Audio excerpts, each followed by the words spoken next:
Selamat berjumpa kembali di channel Gadu-Gadu.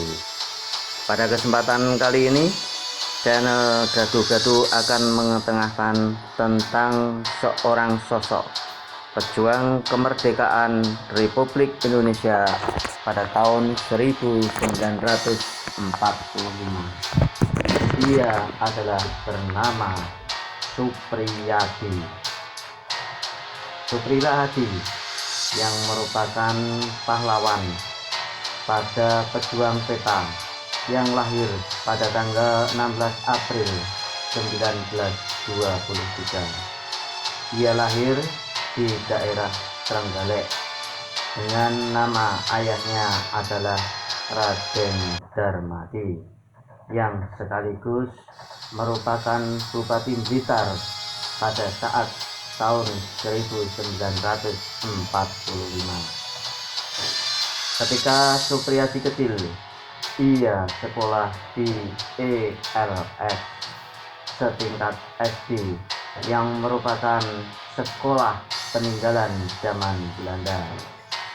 Setelah ELS lulus, maka Supriyadi meneruskan sekolah di Mulu atau setingkat SMP.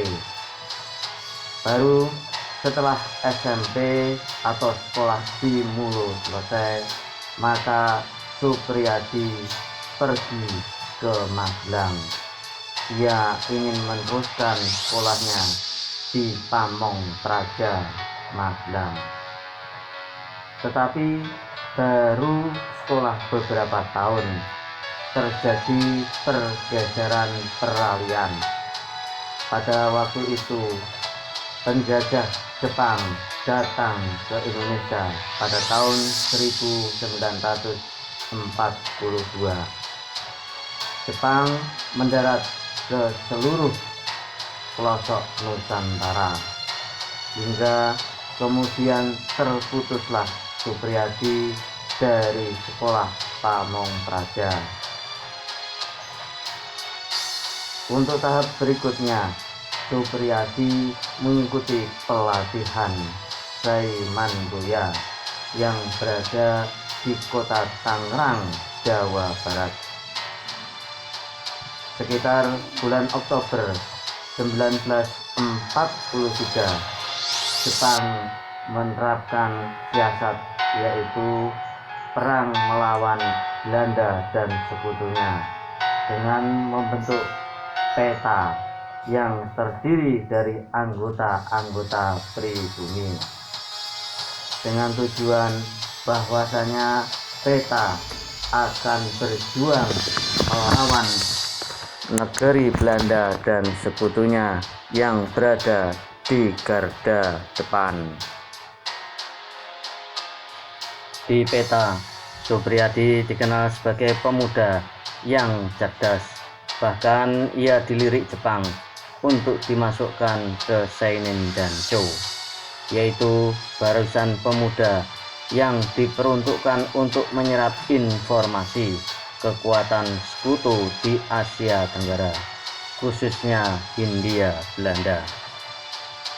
Ketika peta dibentuk, Supriyadi langsung dimasukkan di dalam perwira peta di Bogor, yang kemudian menjadi Sudanco atau setingkat komandan regu di Blitar.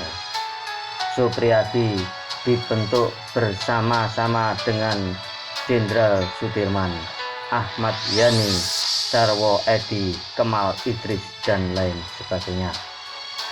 Sepulang dari Bogor, Supriyadi bersama Sudanco Muradi memimpin beberapa pasukan di Blitar. Supriyadi tidak tahan melihat penderitaan rakyat Blitar disebabkan karena penjajahan Jepang yang sangat kejam. Kemudian kedua perwira jebolan komandan peleton peta di Bogor itu bergerak menyusun perlawanan terhadap Jepang. Mereka merupakan inisiator sekaligus penggalang pasukan peta dan rakyat untuk melawan Jepang. Maka disusunlah strategi.